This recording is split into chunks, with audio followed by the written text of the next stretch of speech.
Dear friends, you are aware of the fact that you have a higher self and a lower self. The higher self is in spirit, and the lower self is in the physical realm.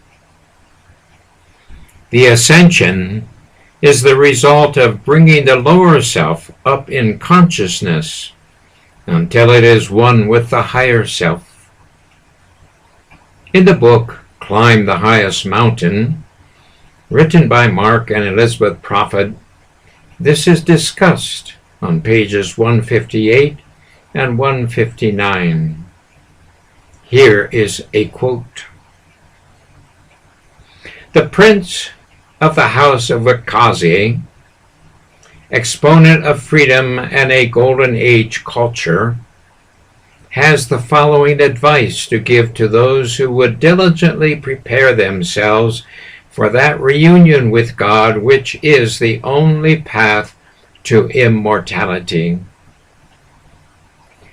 Only by a realization of and a faith in the continuity of life and the justice of life can a soul truly prepare his consciousness to receive immortality. As long as individuals are convinced that their lives are their own, they are apt to misuse the gift of free will to bottle up that selfish imp of their own creating. When they realize that they themselves are co-creators of their own divine reality, strange though these words may sound at first to the natural man, they will perceive that God's Spirit and His energy are the rejuvenating power of the whole field of consciousness that makes the whole man new. The power to renew and to wipe out the stain of the hieroglyphs of error enables man to contact the mainstream of God's consciousness and to become infused with the universal reason, with the pure reason of God.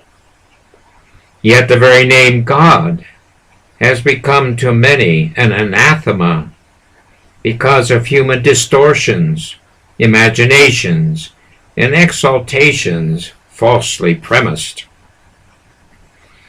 Call a rose by any other name, it is as sweet.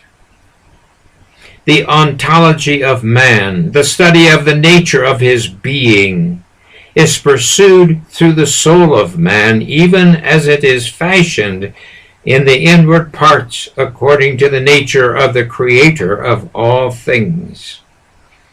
The universal word, the Logos, the power of the Spirit, and the power of transformation, together with the power of the Christ mind, contain the dynamic principles by which a mere individual embodied in flesh can attain absolute oneness with Spirit and the mastery of himself.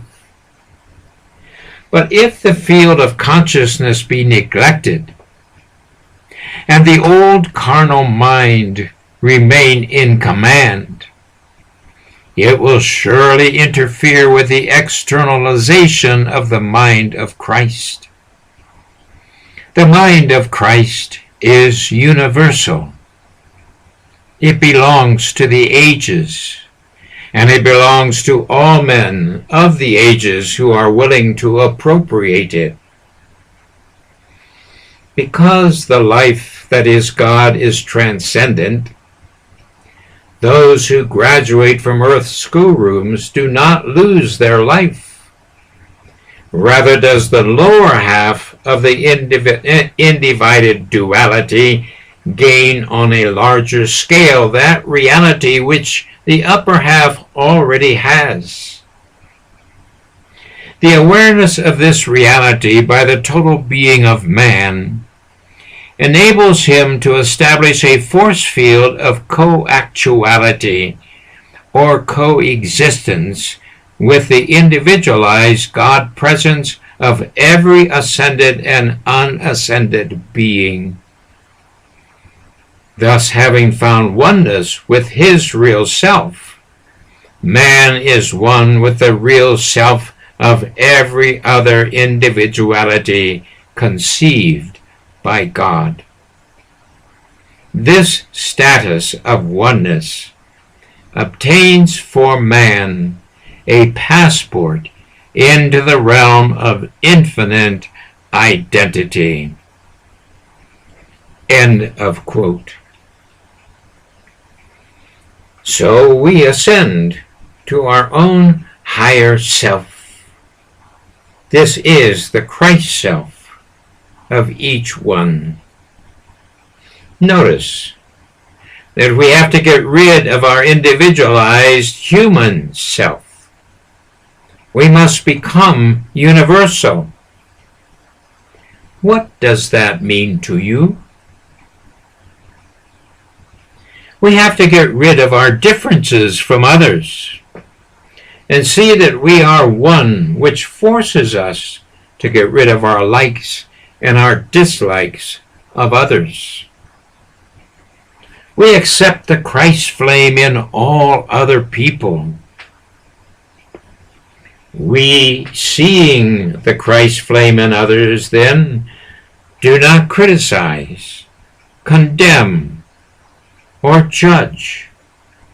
We forgive easily, accepting others where they are in their own development. And this mastery will move us ever closer and closer to our ascension. Think on these things.